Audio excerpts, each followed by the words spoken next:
Kita nak buka keluar dia punya trailing arm. Kita nak press masuk yang ni, yang heavy duty wing impact racing bush, bahagian trailing arm bawah.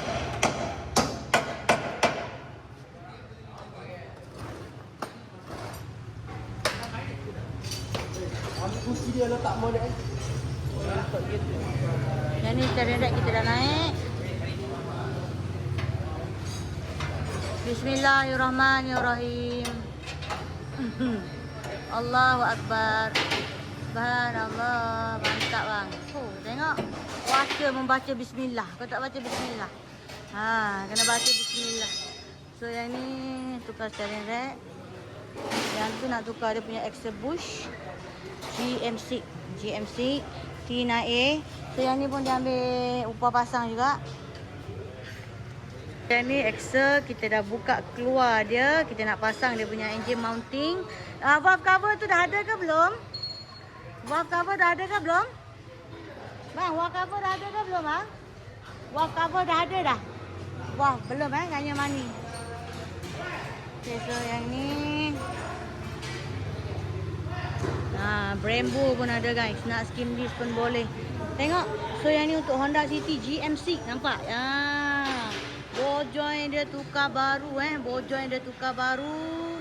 Bush heavy duty. Bukan PU, bukan Teflon, bukan silikon. Yang ini pun heavy duty. Dah siap untuk Honda City. Mal. Ambil gambar dulu. Nah, letak susun. Arjun lah. Susun yang elok. Exober dah pasang dah? Dah siap pasang exober?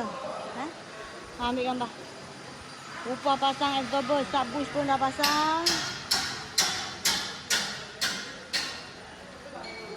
Untuk Honda City GM6. Bar tu dah masuk Yang ini dia punya bar bush dia. Kita ada yang heavy duty wing impact racing bush. Kita tukar dia punya absorber link. Kita upah pasang absorber. Yang ni abang punya barang. Bawa barang mari kedai boleh. Bawa barang mari kedai. Bush lower arm dah siap masuk yang heavy duty. Nak skimming disc. Kalau korang ada masa boleh tengok kita punya YouTube. Ini yang nak cat rim. Cat sport rim, nampak? Nak tukar warna, nak repair. Gosok dulu, bagi rata balik. Kita akan gosok.